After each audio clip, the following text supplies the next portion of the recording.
Okay, well, welcome to another episode of From Garage to Yeah. Garage. Mhm. This is today we're with another founder, Mhm. and today's founder is from Nigeria. Nigeria, and he's a founder of Anya and Decolonized, a company that's rooted in German origin but promotes West African traditions. So I'll just would like to give you the floor, Francis, and introduce Yeah. yourself and just give Yeah. your little introduction of your journey. Yeah. Awesome. Yeah. Mhm. So my name is Francis Molokwu from Nigeria, and I live in Germany since 2016, and actually started Enyi about 3 years ago. Although from 2016, before I started, I had enrolled in several degree programs because my bachelor's was in physics, and I tried to study something in sciences, optics, and the rest of other courses, which didn't really go as planned before I switched to being an entrepreneur. So it's still a journey. It's still really new, and I'm also learning a few things, having more experiences. While I build the brand, also. Yeah. You know. Okay, that's interesting. So we're just going to start the things off. So one of the first question is the mission of Anya is to promote products made in West Africa Yeah. and bring fair wages to local producers.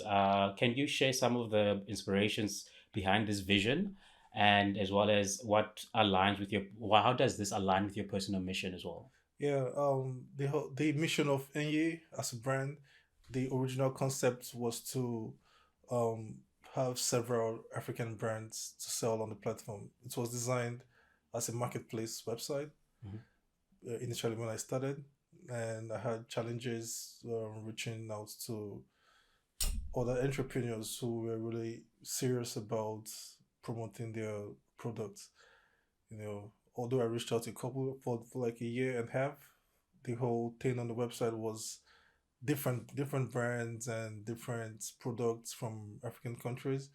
But I had so many challenges with logistics on sending products from them. Most of them who signed up on the sites were not really delivering products, because most of the market I have here are customers beyond the African continent, which is the scope of the website. It's like produce and sell beyond Just Africa itself. African itself. Yeah, that's the concept.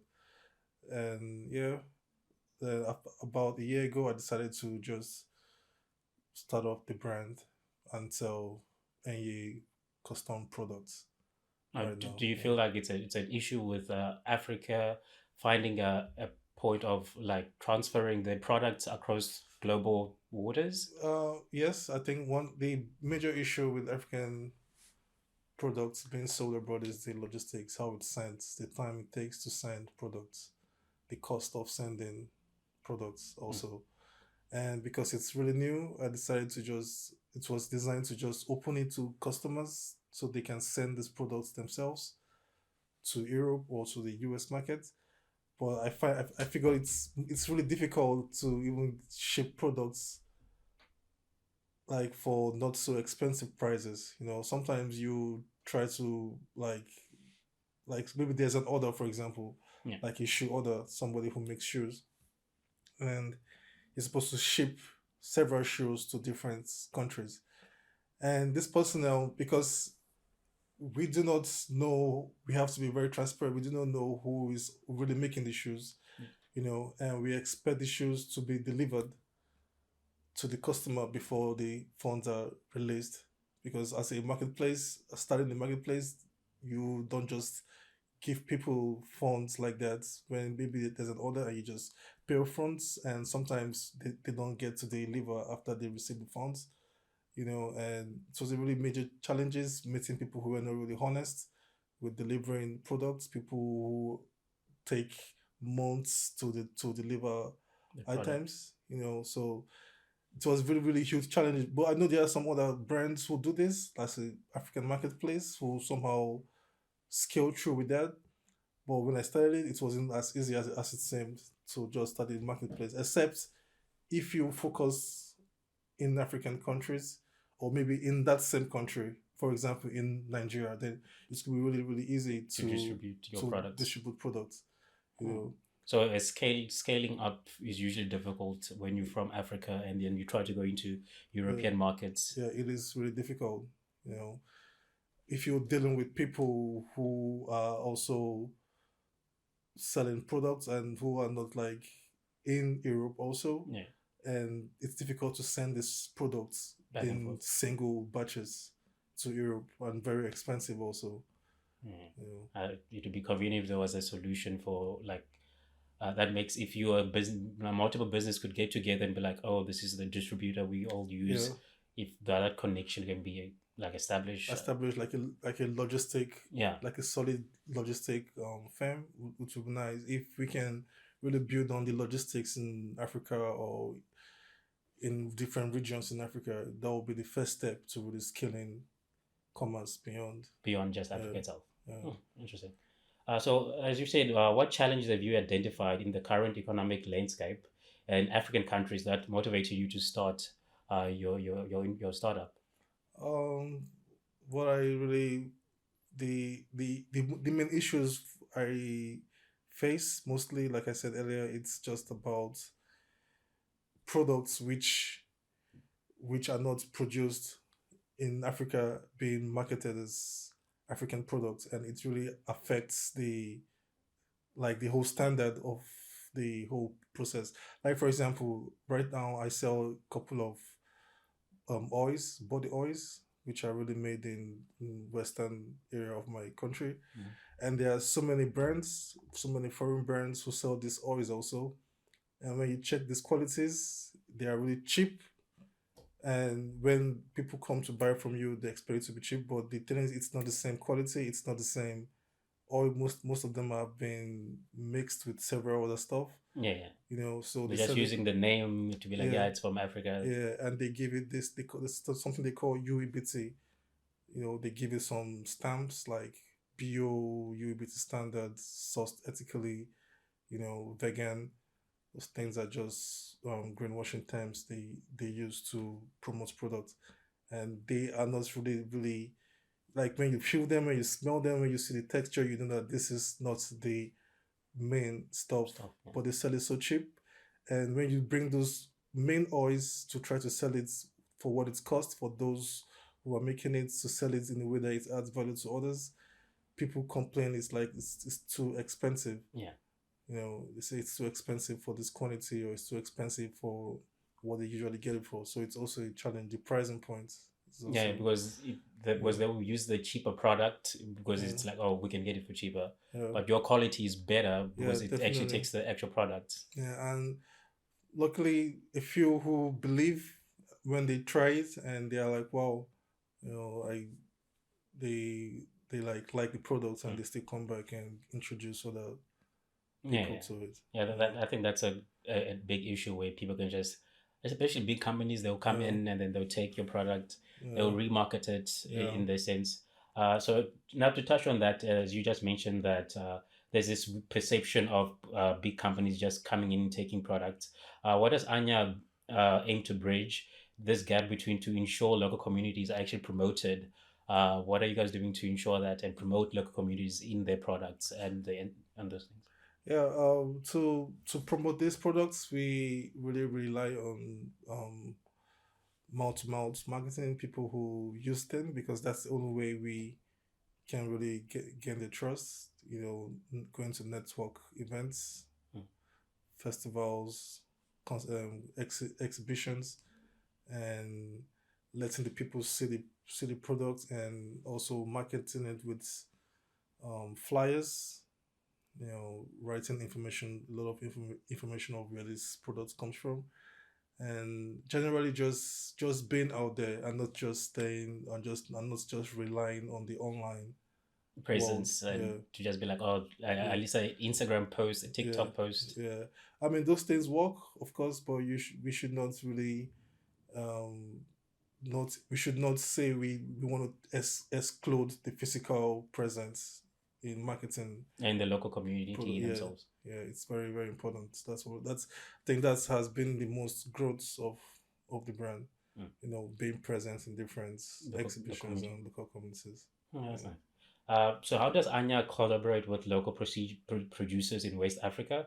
And what efforts have you made to ensure that active involvement with the local communities in terms of them being present in your product? Like if you go to a market here in Berlin, how is the local community back in Africa being promoted and being showcased? Yeah, we Africans most times we do not see the value of, or most of us do not see the value of what we make, Mm. of what we produce. And whenever I go back home to source these products, they'll be like, you know, when I see the way they make it, I feel like there's no passion in what most of us do. We just make it. We expect it to be like we just want to sell it quickly and get some money to solve some issues, Mm. But those people who see it, they take advantage of that and they really, really profit a lot from that. But the whole branding of Enyi right now is to really those who are making these products know that that they earn a lot when it's sold. Mhm. And they feel value. Like whenever I go home, I feel how excited they are because they know that I usually get I'll purchase these products at least above the market price which they will sell for. Mhm. And the thing is, most of them are like friends, families, because I started the whole backbone of NE started from friends and families. They were the ones who started to source these products for me, and they are the ones who know that these products could go for this price if you really, really market it properly. Yeah. If you brand it, we teach them about quality maintenance of the products. How what people would love beyond just African, Products themselves. and yeah, what people love outside. If you really want to scale or build wealth, we should learn how to create products that fits for everybody. Sometimes we make products just for, Our local yeah, communities, and then yeah, that's it. yeah. But if we want to think beyond that, we need to make products that when somebody else sees it, they'll be like, "Wow, I want to get this," and from that you can easily build wealth and reach more Other people. people. Yeah, Yeah, I think it's that niche building, yeah. but build for not just your local community, but build for other worlds, Other world. other places. So look beyond just Look your own beyond, yeah, community. look beyond the black. No, they say, like, I was reading an article some time ago. Somebody said, black business, when we make business for black business only, that's not wealth creation. So there was a lot of arguments in that. Like, I'm like, wow. So, and somehow I see some points there. Like you need to build businesses that really, really fits.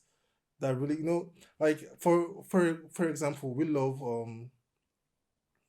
prints Mhm. because also I was doing fashion also, not just skincare products. But we Africans, we love colorful stuffs, we love prints, we love traditional wears, Yeah. you know, and and some of us we complain when people don't buy these products. I mean, if you live in Nigeria, for example, that's really normal. Yeah, yeah. That's very, very normal that you can promote this. But when you live outside the continent and you stick to this stuff, Branding. to this branding, to this, I mean, I really love these colors for sure, but I mean, we cannot scale through except we mix it somehow. Yeah, with where you are, so Yeah, it blends in yeah, it's with that blending. community as Yeah, well. exactly. Yeah, so you're building a bridge where you Yeah, are to you bringing your culture, but yeah. then you importing their culture as well. Yeah, So you need you're to find connecting the two things. yeah, you need to like find a middle point that Yeah, fits for both. yeah, yeah, You know. yeah. I think since Africa is such a huge country and there's different cultures, different Yeah, identities, yeah. we sometimes get lost in our own identities. Yeah, And then it becomes difficult to, let's say, leave the country or leave our country, then get used to another country. You yeah, yeah. lose that sense of, oh no, my culture is so important. I don't want to Super. lose it. But at the same time, it's always good to learn another culture, immerse Yeah, yourself in mass. your Yeah, other traditions. So yeah, I think yeah, that is a good thing when you start a business to give yeah. yourself an opportunity to learn from other people as well, That's not true. just Yeah, be single minded in terms of, yeah, oh, if I do it this way, it's the right way to go. yeah. So yeah, that is true. So I just want to touch when you said you have essential oils. You have this narrative as an African. We tell stories. So your products use African names. Some of them. So Yeah, what's the narrative behind that? yeah, it's the like the products. It's the product itself are oils which are sourced from different, not just in West Africa actually. Yeah. Most of the oils we also go to North Africa to get it, especially the orange flower. Mm. That's one challenge also. For the other oils which are sourced in Africa, we try to have one symbol. Like for example, the bottles which we use to design to like put the product inside, we use a symbol from Ghana Mhm. actually.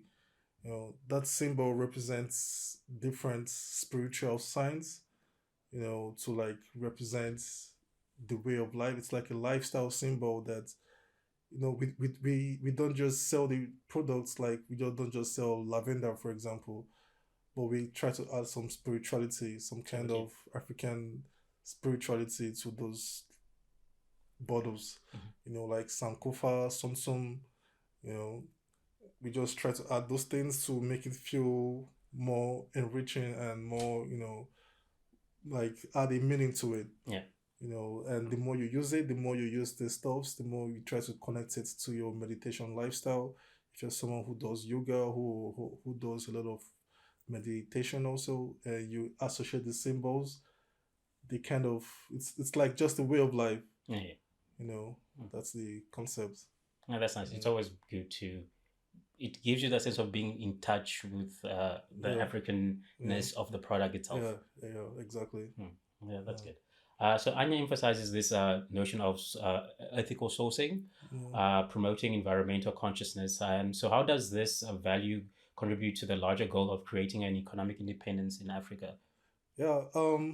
You know, like for example, China, which is like, I would say, in my opinion, is the world power because they really supply to 95, 98% of the world. Yeah, And for Africans, if we start to be more transparent in our sourcing, and if we start to create our own products and start to manufacture, you see that even if we start as a community, for example, we know as a brand, we started really small. Like really, you will not believe these people who make this product, like in a very very small scale. You know, if we can say, okay, if Mr. A makes this product and he gets paid fairly, and he's not seeking for handouts, he's not always calling to ask for money, and he's not, and he feels really happy earning more than he will earn. yeah, And from there, if we can do that, and there are people who are happy doing this, they will keep being happy to do more stuff. So if we treat them rightly, that's the way we can really expand as African. If we treat those who are making this product, product. and Yeah, if we really appreciate them, and most of us don't even like to use our own products. If you hear it's made in Nigeria, you will say like, "Oh, this might not be good quality." You know, you yeah, might yeah, say this is not really nice. But if we start to pay them properly, and they start to earn, and they start to like feel a sense of, appreciation, that we really appreciate this product, it can really expand. There's more motivation to create more and more different designs, more different products, to manufacture more different stuff. So I think it's really important that people who make these products are paid yeah, yeah, yeah. very very nicely, and you appreciate them, like you really appreciate the product that they make, and you use those products. And that's, I think it's really nice to just pay workers really nice. Yeah, you know it's the issue of I think the same thing with the chocolate industry. It's yeah, been brought up recently of all these farmers are from some of them are from Africa, some of them are yeah, from South America, yeah, and they get paid purely because the big companies make the billions, yeah, but the farmers they don't see anything at the end of the day. yeah. It's not just, I mean, there are so many aspects. There are so many aspects of production which we as Africans, we don't get to benefit from. We don't. Something like, there's a male company who makes flowers, and when I was reading about the stuff, I found that it was a Greek man who owns this company in Nigeria. Mm. So a guy from Greece, And I'm like, man, and this product is so popular in the country. And when I see other similar competitors who make the same flour, they don't even like, people just feel like it's not quality enough. That thing really hurts if you make business as an African in Africa. It really kills your spirits. Yeah. You know, you just feel like it's not quality enough. If it comes from an African, it's not quality enough, and it's really that's something that is really holding us back Mm. from growing businesses and like growing manufacturing Businesses in businesses Africa. in Africa. You know, like we are just, for example, we are very rich in oil, and it's not like we don't have every other products in Nigeria. Like we have in the north of Nigeria is so big that you could like harvest different crops, cash crops you could use to manufacture other stuff. But we do not rely on that because we just feel it's no one uses that except for food in Nigeria. Yeah. You know, people don't think about adding value to it to export. Yeah. But slowly now it's beginning to change. Now that the dollar crisis is really hitting Nigeria right now, so people are beginning to wake up. I think we are in a decade now where people are really waking up from relying on external products. Now we start to change. Yeah, Yeah, use our own products, yeah, market our own things. yeah, I think it's about time that yeah, Africans realize yeah. the value in our Well, own products rather than being yeah, it's our own stuff. There's no need for us to worry about it, but yeah, we gotta need to promote our own things if we yeah, want to grow them. So entrepreneurship often comes with this challenge that it's not just an easy thing to go and become an entrepreneur. It's yeah, not this rose that you like. Oh, I'm an yeah. entrepreneur now. It's this fantastic journey. With your journey, what challenges have you faced that you've been like, ah, man, maybe I want to stop. Maybe this is not the thing I'm doing. Am I Man, even doing the right thing? How did yeah, you overcome those things? yeah. It's you know, you got to be really flexible. Okay, you know, when I started, the original plan was marketplace. But my brother, when I did this for 1.5 year, I wasn't getting like I was really hot that I decided to delete all the things. I had about 10,000 products on the app. I also have an app. I also hot I decided to delete all the products, which even somehow crashed my website. Like it became unstable Yeah, somehow, and it was so hard, and it took months, you know, writing back and forth with my developers to try to fix back the app, fix back the website. And it's challenging. Sometimes, like, man, should I just get a job? You know, but inside of me, I always said, man, I rather get an office of my own than work in an office because I've really worked a long time with different companies. mm-hmm. You know, and sometimes when you like in the beginning journey, you really need somebody who really supports. You just need just one person, you know, who really supports your belief. You know, who really believes in you, who supports you. You know, who gives you advice. Somebody who you get advice from. You Yeah, know, who is already in the game, and they know it's difficult. You know, even here in Germany, when you apply as an entrepreneurship, they themselves know it's difficult to run a business. You know, they don't somehow they don't give you too much pressure when yeah, you're just beginning to start. You know, and also it's difficult starting a business in Germany, not even talk of when you're in Africa, where you can easily rely on family yeah, yeah, to get food or to get accommodation. You know, here when you skip 1 2 months, when you pay the next one, it feels like you're paying your whole yeah. stuff. Yeah, so it's always every month has to be taken care of. You know, Yeah, it's and you're not only dealing with a different economy, you're dealing with a different different language. language. Yeah, So you have to cater to so many other things. Where well, back yeah. home, there's a comfortability Yeah, was it's in your more own relaxed. space. Yeah, you can just stay in your father's place and you can take your. But somehow it's also nice because it pushes you to really do something. Mhm. You know, not so when it's not so comfortable, Yeah, yeah, you do a lot of stuff. You know, so the main challenge was the marketplace when I changed it to just products. The few product. Right now I have about 10 different items, branded items, and slowly plan to expand it with mm. different stuff. So I just figured the best thing is just focus. It's nice to think big, but at the same time, it's also very important to start really, really small. Yeah. And then you Because scale up. yeah, when I started like Amazon level. Yeah. Yeah. So I decided to just, maybe this concept will not work. It's better I just delete everything, starts really small, just introduce more products, and it's working like that. Yeah, You yeah. know. I think if you go to like incubators, as I've been going to now, the idea is create your MVP. So that be your first product that's actually like selling or Yeah. working for you, rather than having Mm. like 10, 20 things and being, oh, No, let's go into the market and see which no, one works. no. It doesn't work that way. Really, I tried that. It doesn't really work. It could work for someone else, but my experience, you will take a lot of time, Hmm. and time is money. So I think the best thing is to really start Small small, and scale one, up. two products and scale from that. Yeah, yeah, You know. yeah. Okay, so back to the notion of marketing and education. How do you navigate the market to educate customers and consumers about the importance of supporting locally produced products, especially ones that are from African market? How do you go about doing that here in Berlin, in terms of or not just in Berlin, but in Germany to a degree? Yeah.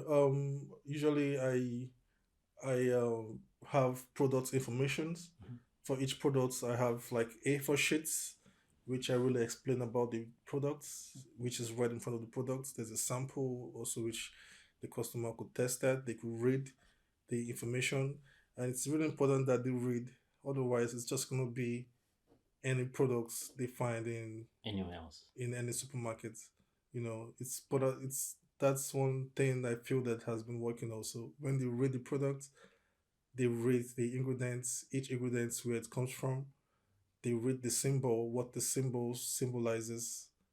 When they use, you try to associate the ingredients to the symbol. Hmm. It's also a form of education and educating the people that we, as Africans who make these products, we need to be paid more. We need to add more value to the people who are producing it. You know, those flyers somehow educate them. Yeah. And even on the bottles also, there's also explanation of each symbols.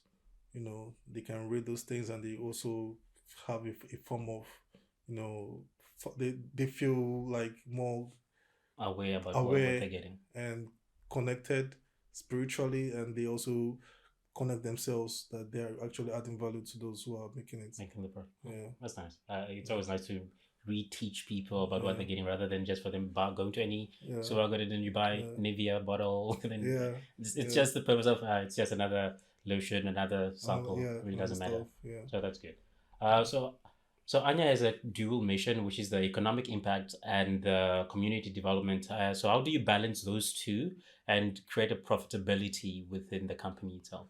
yeah. Yeah. Someone once told me not to mix politics with business, but I'm like, everything is politics in this world. You got to mix it. Yeah, yeah. You have to talk about these things and really talk about indifferences and injustice going on within the African diaspora, African people who live outside of Africa. Mhm. I try to mix, and I try to, you know, educate and make it more balanced in a way that's while we're talking about politics stuff, and while we're talking about these things about making products, we also have to talk about the the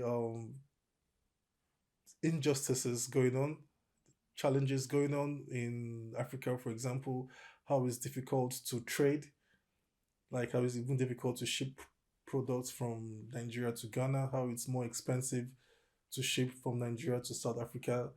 You will spend almost three times when you ship from Nigeria to Germany, for example. Yeah. How it's difficult for the roads, how it's difficult for the languages, currency, no single trade system. This you when how one of the biggest payments processing like PayPal in the world, you cannot use that in Nigeria. You can only use that to to pay. You cannot receive funds with And it. yeah, And how are you supposed to get people to pay you as someone who runs business in yeah, Nigeria? So you're restricted to just Nigeria. You want to grow. Although we are 200 million people, but you want to grow outside and people cannot pay you. It's really challenges, and all these things are politics. yeah, yeah. Are systems which have been placed somehow to restrict business growth within the country. So when we see this, if everything was great, I wouldn't be in Germany. So this, because we Africans, we're in Germany because we feel like these things are not in place. We are in Europe because we feel that these things are not in place. We need to somehow add our own concepts, create our own business. Different people, like if different African diaspora could create businesses that affect these challenges and these challenges which are caused by political stuff, if we can solve that from outside Yeah. and bring it into the continent, I think a lot of us wouldn't need to be outside the continent to run business. You Yeah, know, yeah. I think that's a widely, yeah, like, I think all Africans, if our countries, respective countries, were yeah, functioning yeah, to a degree, most of us would be like running particular companies, yeah. businesses in Africa. In Africa, But all the issues that are there are yeah, present, yeah, which makes it really difficult to start up companies, to run companies, to create an open market, to scale your business outside your own yeah, country. yeah. Was there's borders in place, and There's those borders borders here. have divided people up in just so many ways, and not just space wise. Yeah, So yeah, so that just mitigates and creates issues to scale into an African market. yeah, So as you were referring to the political notion of being in yeah. Africa, you created a different like Mm, you scaled up your Enya business into the decolonized. yeah. When did that idea come Yeah, from? yeah. It started actually. The idea of that page started when I went to an event. I and my partner we went to an event, and there was this guy who a very strong activist. He's in the queer community, and he said white supremacy is causes climate change. You know, He said his whole music was just about white supremacy. You know, and he said something about decolonize your mindset.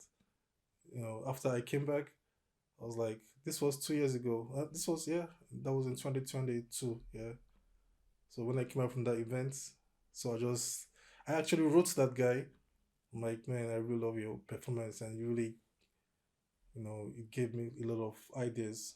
Yeah, You know, although I had been, apart from that, I had grown other pages on IG, TikTok. I usually grow communities. mhm, Even before I started, I'm someone who really just grows different communities, and I wrote him like I really like your concept of you know talking about capitalism, talking about white supremacy and stuff, and I just appreciate.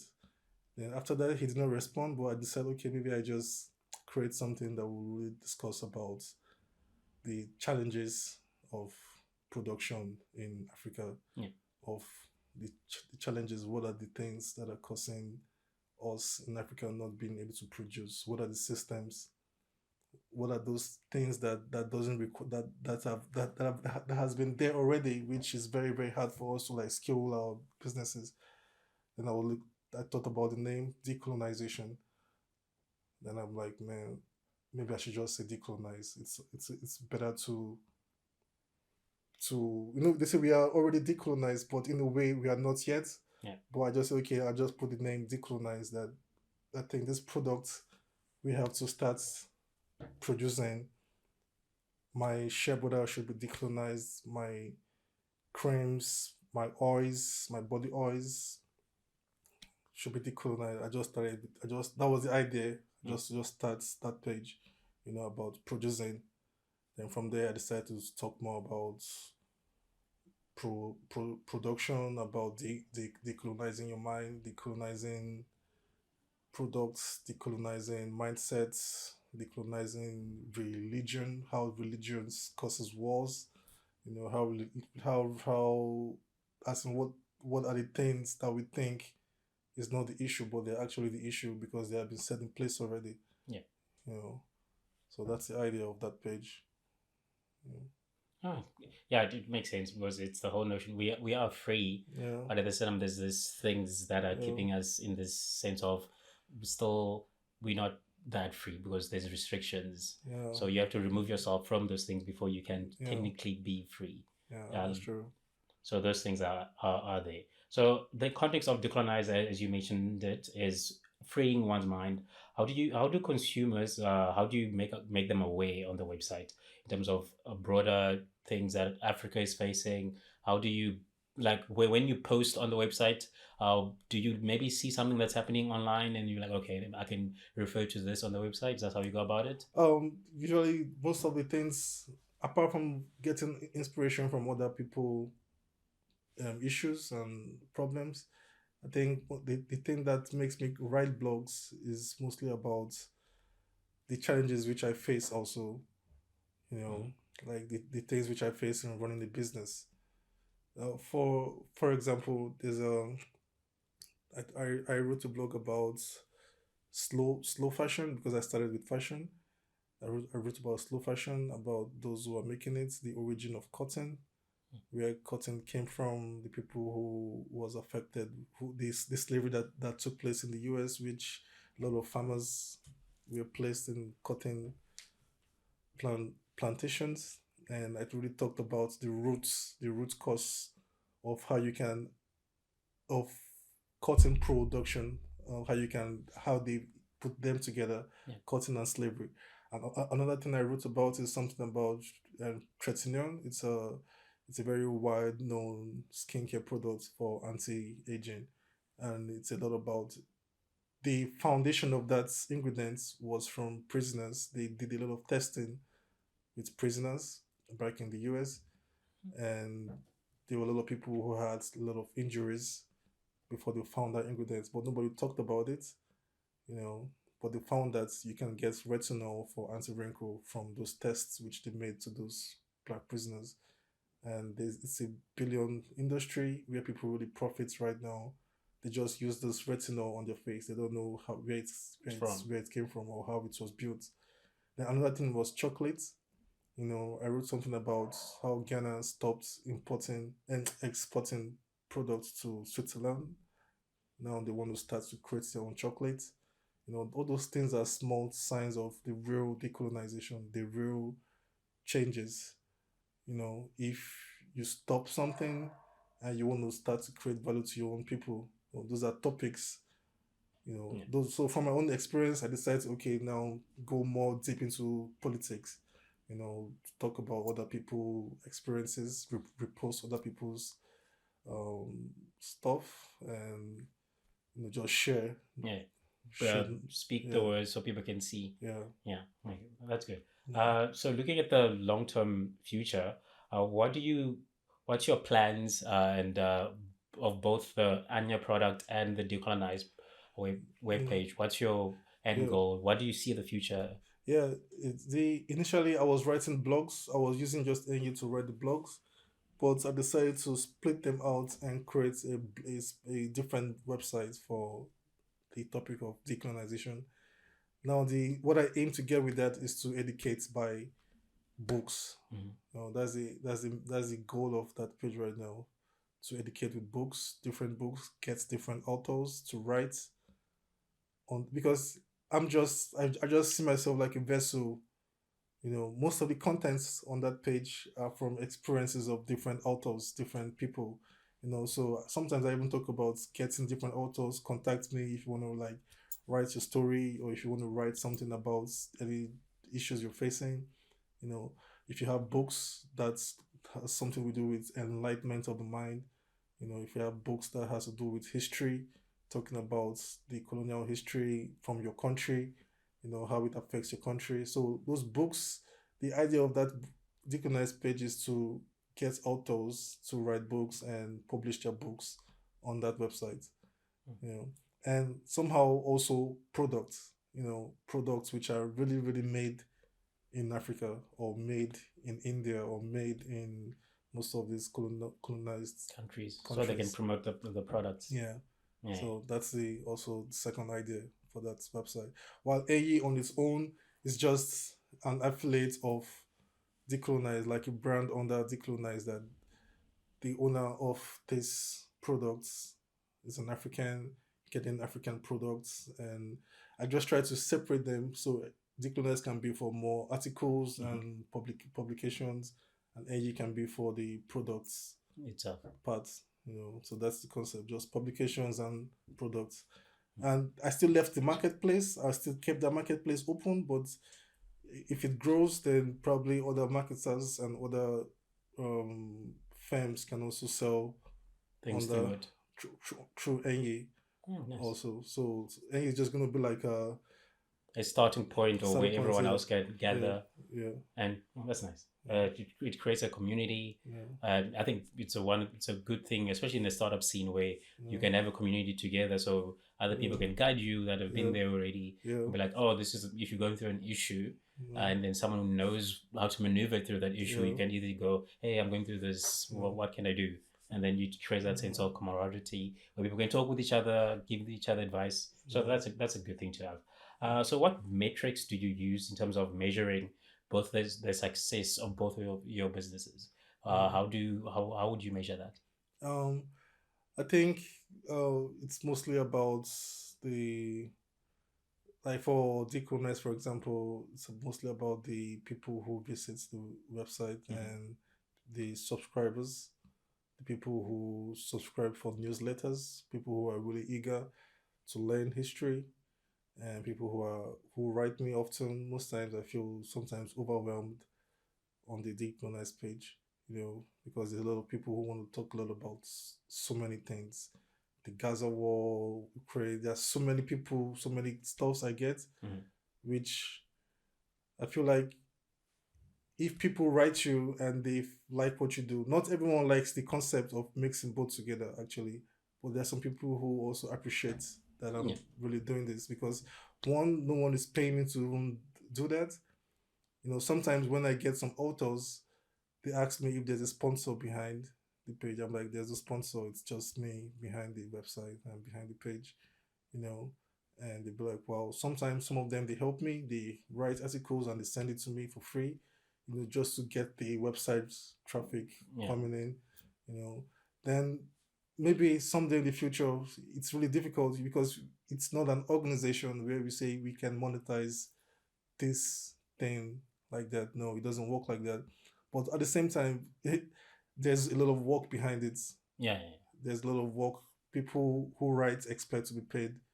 The writers, the authors, most of them just do that for free for now, but most of them won't expect to be paid. That's why I was okay to get some revenue at least. Maybe the products could be something that could bring in some income to be able to pay these writers, Yeah. and also the subscriptions. There's some parts of the website which is free, but there's some articles which has to be paid under a it's under a paywall. Hmm. Those are articles which the writer said they would like to have something for writing this Right. Yeah. article. Yeah, because they You put their know, work yeah, into that too. yeah, So it yeah, makes sense for them to be like, hey, can we get paid as well? yeah. And I guess creating a subscription Mm. version of it allows other people to Allows, be yeah, part of it as well, and then yeah, at least they contribute to contributes, paying yeah, to the right as well. So yeah, so that makes mm. sense. Based on your experiences, what advice would you have to inspiring entrepreneurs who are looking to create the businesses, are looking to create a social impact, who are looking to maybe come into open market like Germany? What would you impart onto them? Yeah. I would say you should really be really open to start really small. To also bring in products which fits the community which you live in. Mm. You know, it's very very important. Otherwise, we will just be in our own bubble of we just believe that this product should be used everywhere. It's culture. In this market I went to, the last market, I had a there was my neighbor who sells some Arabic clothing. Mm. Very nice designs, very very nice designs, man. But in the clothing were some cultural thing. He said not tradition, but for the culture. That's the slogan of that brand. And after 2 weeks, he closed the market. Even he was really angry. There was nobody really buying from that from the products. And I really went through his sites, and I'm like, wow, these things are great, but we live in a country where what you sell needs to fit to what they already know. Yeah. It's really difficult. We can't just come to sell our own culture to, just like you can expect somebody else to come to Africa and sell their own culture, even though we buy their culture more than they buy our Yes, own yeah. culture. We can buy what they sell easily, but Africans, they don't buy our own culture like that. And if we live there, we need to like find a way in between to give them what they want while still putting yours in there, but not in a way that it's the forefront. Yeah, yeah. But behind it's, that this is where it's coming from. It is 100% African, but you need to package it in a way that it fits their lifestyle. Yeah. You Yeah, know, you don't overpower you them. don't. Yeah, Yeah, yeah, yeah. It's very important for running the business here in Germany as a startup. And also just start small. Start with 1, 2 items, and very important. Bring what is not so dominant. Like you can put your culture on, like side by side, but somehow you need to show them what they are used to. yeah, yeah. At That's, least meet them meet them halfway. yes, it's difficult to deal with them here in Germany. It's really difficult, man, because you could have great products, and when nobody uses it or when nobody feels they need to buy, you are just gonna have your products for years. Yeah, You know, yeah, yeah, yeah. It's they are not as open as we are. We are more open to accept whatever they bring to us. yeah, it's always So like that. With I think Africa, we are more open to welcoming cultures yeah, and other products. That's why we easily take in other people's products. yeah, But at the same time, we do the opposite with our own things, where we're reluctant to take in our own things and yeah. promote our own things amongst ourselves in Uh, general, which is counterproductive. I feel where we need to be more open in with promoting our own things as well, as much as we uh, are happy to promote other people's other uh, cultures things as well. So we do have a counter thing where we uh, need to shift as Africans uh. to a degree. And somehow that's just, it is really deep. Not a lot of people will like that. They'll be like, I want to sell my culture to everyone. I want to sell my this to everyone, but somehow we have to leave that, leave empathy aside sometimes. Yeah, And just face the reality of what's really really going on in this world. You know, that's just how it is. yeah, yeah. Yeah.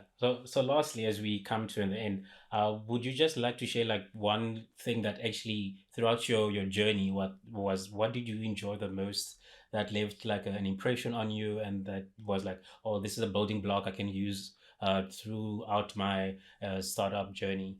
Uh, I think the art of storytelling is very interesting in business. Mm. You need to be able to be to tell stories, not lies, but stories on the building process of what you're doing. Yeah. It makes you more like a writer. It makes you find out your writing skills. Makes you think more. Create ideas. Like every day, I'm always thinking of something to write, of blogs to write. I'm always thinking of new ideas. So that challenge is something very interesting for me. Yeah. It's really, and also very fun. When to sit down and you're able to write up to 3,000 words, and you're like, wow. You can make research, you can find ideas, and you put everything together, and you're like, yeah, this is what I did. This is my work. It makes me feel good also. Okay. Yeah. Yes, well, Yeah. this is that's it from me. This is Yeah. from Garage to Growth. This Yeah. is another episode. Thank you so much, Francis, for being Yeah. here. Yeah. I don't know. Do you want to share where people can find you and what you do, Yeah. your Insta and all that? Yeah. I'm on Instagram. 2 pages. Decolonized. DECOLONIZD, without the E and D, just ZD, on Instagram and TikTok. And I'm on my business page. It's Enyi.lifestyle. Enyi, ENYI dot lifestyle. Thank you so Yeah. much. That's it from us.